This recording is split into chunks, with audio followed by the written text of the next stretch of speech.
Libro de Segunda de Crónicas, capítulo 20, versículo 15. Vamos a leer varios versículos. Dice así: y dijo: prestad atención todo Judá, habitantes de Jerusalén, y tú, rey Josafat, así os dice el Señor: no temáis ni os acobardéis delante de esta gran multitud, porque la batalla no es vuestra sino de Dios. Descended mañana contra ellos. He aquí ellos subirán por la cuesta de Cis y los hallaréis en el extremo del valle, frente al desierto de Jeruel. No necesitáis pelear en esta batalla. Apostaos y estad quietos, y ved la salvación del Señor con vosotros, oh Judá y Jerusalén. No temáis ni os acobardéis. Salid mañana al encuentro de ellos, porque el Señor está con vosotros. Y Josafat se inclinó rostro en tierra, y todo Judá y los habitantes de Jerusalén se postraron delante del Señor, adorando al Señor. Y se levantaron los levitas de los hijos de Coat y de los hijos de Coré para alabar al Señor Dios de Israel en voz muy alta. Se levantaron muy de mañana y salieron al desierto de Tecoa. Y cuando salían, Josafat se puso en pie y dijo: oídme Judá y habitantes de Jerusalén, confiad en el Señor vuestro Dios y estaréis seguros. Confiad en sus profetas y triunfaréis. Y habiendo consultado con el pueblo, designó a algunos que cantaran al Señor y a algunos que le alabaran en vestiduras santas, conforme salían delante del ejército, y que dijeran: dad gracias al Señor, porque para siempre es su misericordia. Y cuando comenzaron a entonar cánticos y alabanzas, el Señor puso emboscadas contra los hijos de Amón, de Moab y del monte Seir, que habían venido contra Judá, y fueron derrotados. Porque los hijos de Amón y de Moab se levantaron contra los habitantes del monte Seir, destruyéndolos completamente, y cuando habían acabado con los habitantes de Seir, cada uno ayudó a destruir a su compañero. Cuando Judá llegó a la atalaya del desierto, miraron hacia la multitud, y aquí solo había cadáveres tendidos por tierra. Ninguno había escapado. Al llegar Josafat y su pueblo para recoger el botín, hallaron mucho entre ellos, incluyendo mercaderías, vestidos y objetos preciosos que tomaron para sí, más de lo que podían llevar. Y estuvieron 3 días recogiendo el botín, pues había mucho. Al cuarto día se reunieron en el valle de Beraca, porque allí bendijeron al Señor. Por tanto llamaron aquel lugar el valle de Beraca hasta hoy. Amén. Un montón leímos. Esta parte de la historia transcurre en un momento en que Judá estaba por ser atacado por estos pueblos que mencionaba la Escritura. La gente de Moab, de Amón y los habitantes del monte Seir. Y en ese momento sobre Judá reinaba Josafat, que no era de repente quizás en ese momento uno de los reyes más consagrados del momento, pero había cosas que había hecho bien delante del Señor. Él había tenido algunas alianzas que el Señor no había aprobado. Se había aliado con Acab, entre otros, y el Señor no había aprobado eso. Pero algo que había hecho bien él es que había derribado todos los altares de las aceras de los Baales y todas esas cosas que había en aquel entonces, que habían dejado los reinados anteriores. Entonces, cuando vio que estos pueblos venían en contra de ellos, el rey Josafat dijo: voy a buscar al Señor, y se rindió delante del Señor. Entonces el Señor lo escuchó. Él se rindió, clamó al Señor y dijo: mirá que vienen, nos quieren matar, nos quieren destruir, son 3 pueblos. Y el Señor le dijo: tranquilo, que esta pelea no la vas a pelear vos, la voy a pelear yo. Ahora, algo que tenemos que comprender es que detrás de cada uno de estos pueblos hay espíritus y demonios que operan, los cuales son los que influencian y hacen que tengan el comportamiento que tienen. Hemos escuchado hablar muchas veces acerca de, por ejemplo, el espíritu de Jezabel. Y no es que hoy en día quien era Jezabel se convirtió en demonio y está atacando a las personas, sino que cuando hablamos del espíritu de Jezabel, hablamos del espíritu que operaba en ella para hacerla comportarse de la manera que ella se comportaba, tener ese odio por los profetas, tener ese desprecio por las cosas del Señor. Entonces ese es el espíritu de Jezabel, el espíritu que operaba en Jezabel, y hoy lo identificamos como el espíritu de Jezabel. ¿Me entienden hasta ahí? Entonces, cuando hablamos de Amón, cuando hablamos de Moab, cuando hablamos de los habitantes del monte Seir, entendemos también que hay un espíritu que opera sobre ellos, o que operaba en aquel tiempo sobre ellos, y es lo que hacía que ellos tengan el comportamiento que tenían. Cuando nombramos algún espíritu con un nombre de algo de la Biblia, por ejemplo, no nos referimos a que por ejemplo, el espíritu de Amón, no es que los amonitas se convirtieron en demonios, sino que de acuerdo a las características con las que ellos operaban, entendemos cómo es el espíritu que los influenciaba y los hacía tratar de esa forma.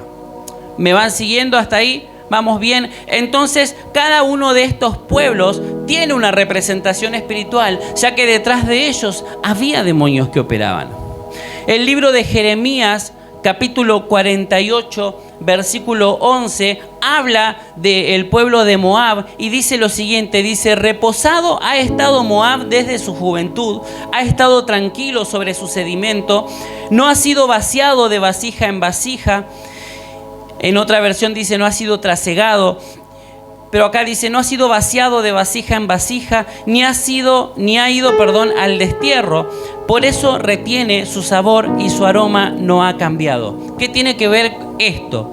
Hay algo en vinicultura, los que trabajan con los vinos y todo ese tipo de cosas, que dentro de ese arte, dentro de ese trabajo, hay algo que se llama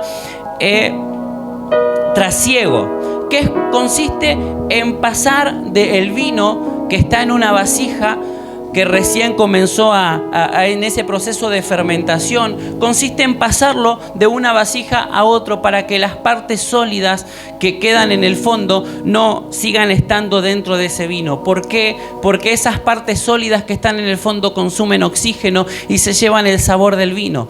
Y a la hora de la fermentación, a la hora del acabado del vino, el vino necesita ese oxígeno para que pueda ser agradable cuando uno lo huele, para que tenga ese sabor tan particular que ellos están buscando obtener, ya sea un sabor frutal o lo que sea que le hayan agregado. Quienes entienden acerca de esto, que son catadores de vino, ellos cuando lo huelen pueden darse cuenta de los toques frutales que tiene, o del proceso que lleva, o de la fase en la que está ese vino. La cuestión es que la Biblia dice, hablando de Moab, dice que ni siquiera ellos han llegado a la parte de la fermentación, sino que se quedaron en la primera etapa, a donde las partes sólidas, a donde las impurezas estaban todavía en la vasija. No habían sido trasegados, no habían sido trasvasados, no habían seguido su proceso para poder llegar a ser un buen vino, sino que se habían quedado en esa primera etapa, que se habían quedado en la base donde todo comienza. Se quedaron estancados.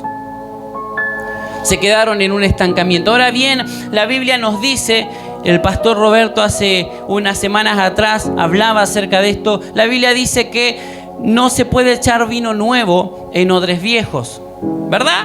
¿Se acuerdan que él lo explicó? Si quieren saber bien cómo funcionan los odres, pueden ir a nuestro canal de YouTube. El mensaje es Vino Nuevo y lo puede ver ahí, que él lo explicó muy bien. Ahora, el pueblo de Moab ni siquiera había llegado a ser un odre. No es que era un odre nuevo, era un odre viejo, ni siquiera era un odre, se quedó en la etapa de vasija, en la primera parte. Entonces el espíritu de Moab lo que hace es mantenerte en un estancamiento. Que vos creas que tenés el vino adentro, que vos creas que tenés algo ahí, dijiste, bueno, ya empecé, estoy con todas las pilas, pero no haces un paso para adelante ni un paso para atrás. Estás ahí pensando que estás lleno de vino, pero ese vino no sirve para nada porque está en pleno proceso. El espíritu de Moab es lo que hace, es que da que te quedes estancado y que nunca avances. Son esas personas que tienen años congregándose en el Señor, que dicen, yo me acepté a Cristo en mi corazón, el Espíritu Santo está dentro mío, yo tengo años de evangelio, me sé la Biblia completa, pero no hacen un paso hacia adelante. No están cumpliendo el propósito de Dios. No están atendiendo al llamado de parte de Dios. Saben muchísimo, porque tienen años estancados adentro de esa vasija. Tienen años con ese vino lleno de impurezas en el fondo, pero no avanzan un solo paso. Entonces Judá una de las cosas que iba a recibir si era tomado por el pueblo de Moab era un estancamiento que no le iba a permitir avanzar, que no le iba a permitir alcanzar lo que Dios quería para ellos. Moab también es un espíritu destructor que produce escasez, que viene a robarse los recursos, hace que trabajes y que no veas el fruto de ese trabajo, te hace vivir con miedo. Y otra cosa que también produce es mezcla de idolatría. Que tengas varias opciones a la hora de solucionar los problemas. Vieron que hoy en día tenemos una iglesia que parece que se quiere conformar con todo el mundo. Que necesitamos meter un boliche dentro de la congregación para poder atraer a los jóvenes. Necesitamos hacer algo de lo que el mundo hace para que la gente pueda conocer al Señor. Porque el Espíritu Santo parece no ser suficiente. No estoy criticando a quienes lo hacen, porque si el Espíritu Santo le dijo que lo hagan así, sigan haciendo lo que Dios les dijo y está perfecto. Me refiero a los que buscan copiar un modelo terrenal para alcanzar algo espiritual. Necesitamos ganar a los jóvenes para Cristo. ¿Qué hacemos? Traemos una mesa de pool al final de la reunión. ¿Está mal jugar al pool? ¿Es pecado? No, hermano, absolutamente no. Dios te dijo que lo hagas. Ese es el punto siempre. El Espíritu Santo te dijo que esa es la estrategia. Porque si el Espíritu Santo no te dijo que esa es la estrategia, estás buscando una alternativa terrenal y estás pidiéndole ayuda al mundo para traer a los jóvenes a Cristo. Si el Espíritu Santo te dijo, esa es la estrategia, no traigas una, trae 10. Porque Dios sabe lo que tiene que hacer. ¿Y cómo lo tiene que hacer? ¿Me va siguiendo hasta ahí? Entonces Moab lo que trae es estancamiento y mezcla. Por eso muchas veces vemos que las congregaciones se llenan, pero de personas que no conocen al Señor y que no terminan nunca conociendo al Señor. ¿Es una bendición que la iglesia se llene? Obvio que sí. Pero si ninguna de esas personas al fin y al cabo se salvan y piensan que sí, es un problema. ¿Qué es un estancamiento? ¿Qué es estar lleno de vino que no sirve para nada? Pensar que está todo bien con Dios y Dios no te conoce. Pensar que porque te lees la Biblia de punta a punta y porque hace 50 años que te congregás está todo bien y está todo listo. Moab te mantiene estancado. Estás lleno de vino que no pasó del proceso inicial y no sirve para nada. Porque no sirve para tomar. No sirve para lo que realmente es, no sirve para vino. ¿Me van entendiendo hasta ahí? ¿Vamos bien? Después tenemos otro pueblo que venía contra Israel, que era el espíritu de Amón, el pueblo de Amón, perdón. Y el espíritu de Amón es un espíritu que te lleva a la idolatría y a la mezcla, te quita del propósito de Dios a través de las alianzas. Que es un poco de lo mismo que hablábamos recién. Salomón en un momento hizo alianza con mujeres del pueblo de Amón. Uno de los dioses de estos pueblos es el dios Moloch, a quien se le ofrecían sacrificios de niños. Y Salomón, por quedar bien con algunas de sus mujeres, terminó permitiendo estos sacrificios. El hombre más sabio de la historia permitió la mezcla dentro de su reinado. El espíritu de Amón te trae mezcla.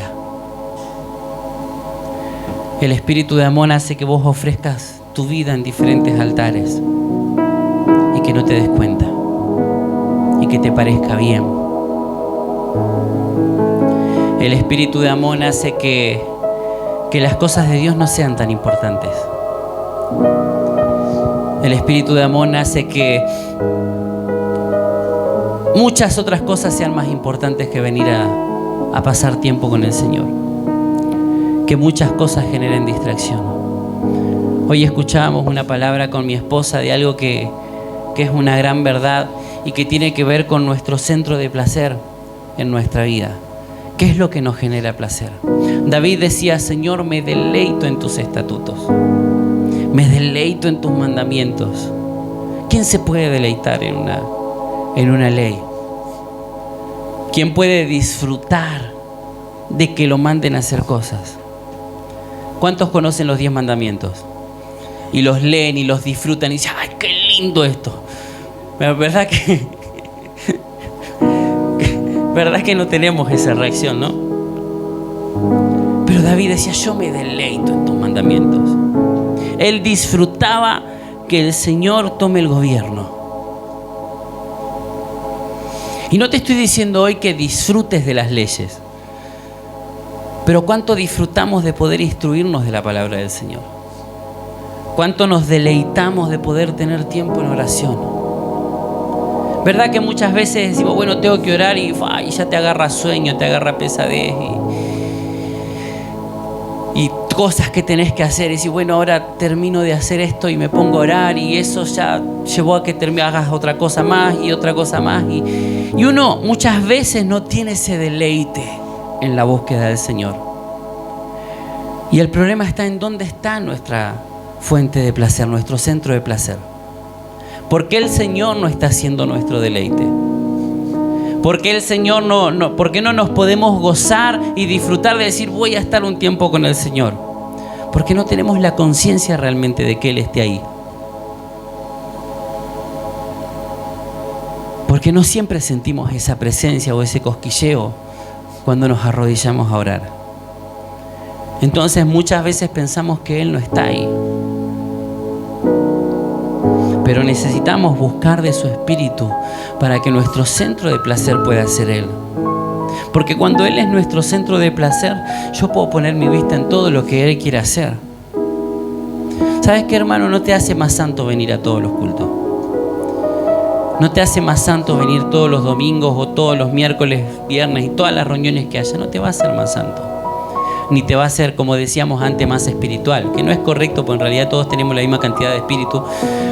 Pero no te hace más cercano al Señor estar acá en todas las reuniones. Pero a la persona que le rindió su vida al Señor, te puedo asegurar que no te va a faltar a ninguna, porque su prioridad siempre va a ser el Señor y todo lo que tenga que ver con Él. No te estoy manipulando para que vengas a todas las reuniones, porque al fin y al cabo uno sabe qué es lo que desea y dónde están sus prioridades.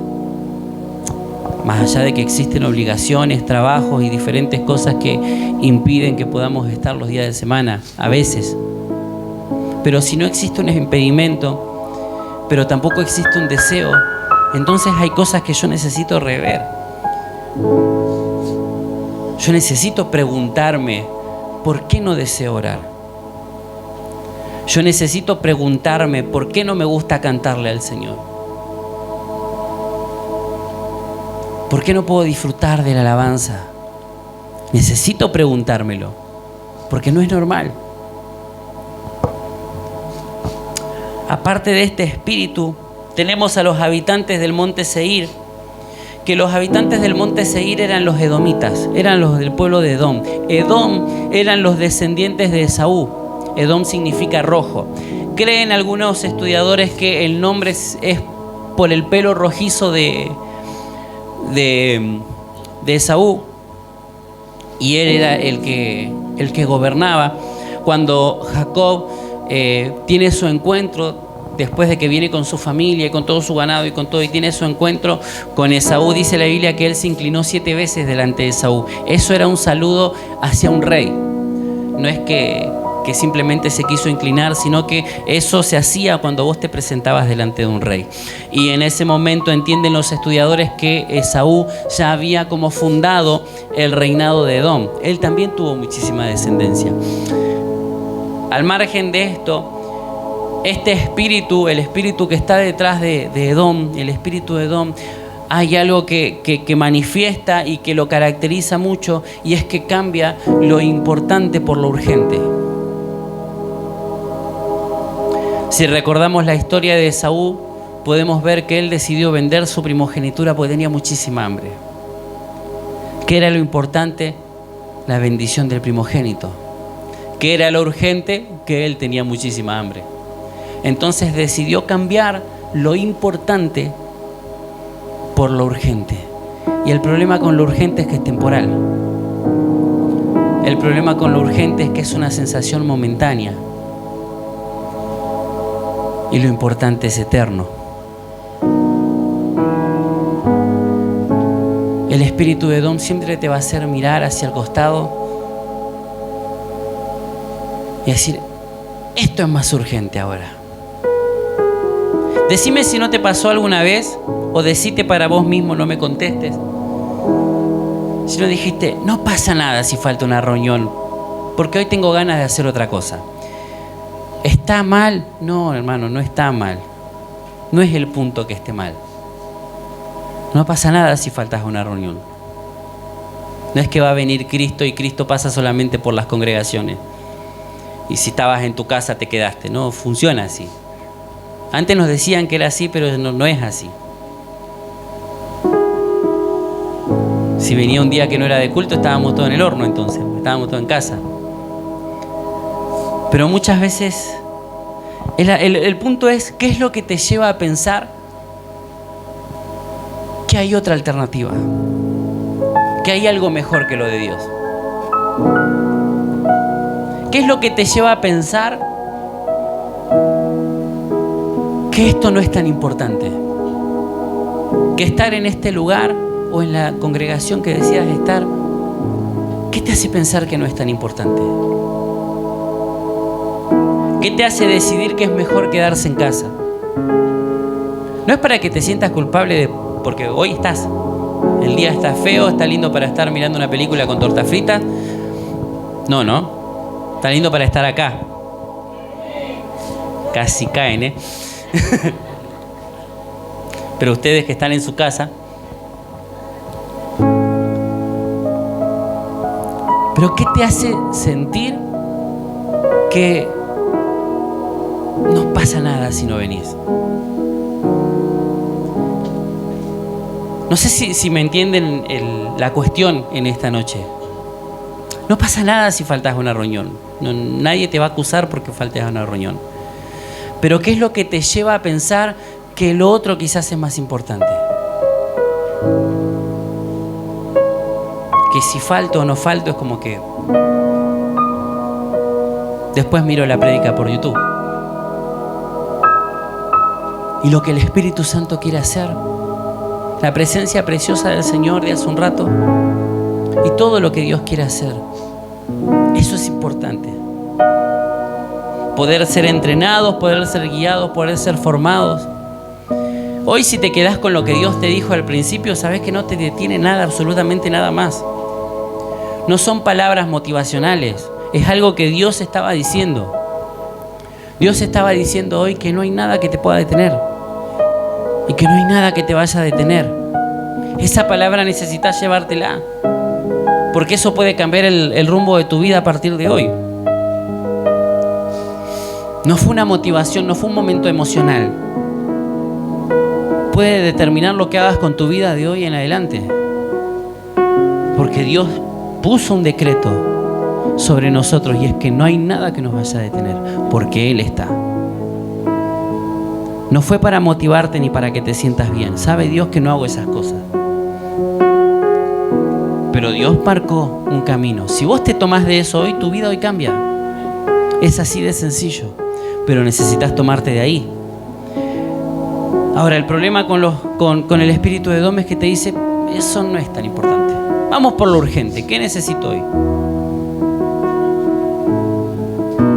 ¿Qué es lo que yo quiero hoy? Algo que me solucione la vida ahora, ya está, como para aguantar el día.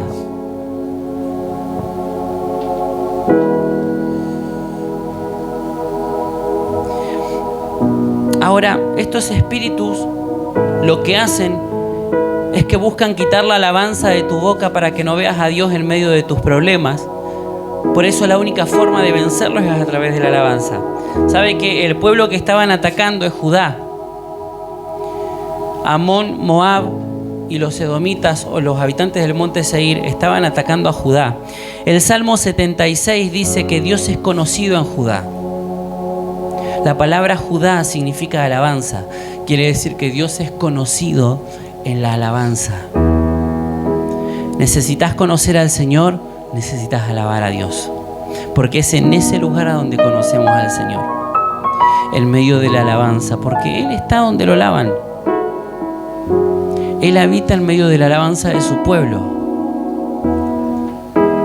Quiere decir que donde hay alabanza, Él tiene una habitación.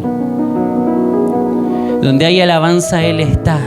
Ahora, estos espíritus lo que hacen es sacarte la adoración de la boca, porque quieren que vos le prestes atención a ellos.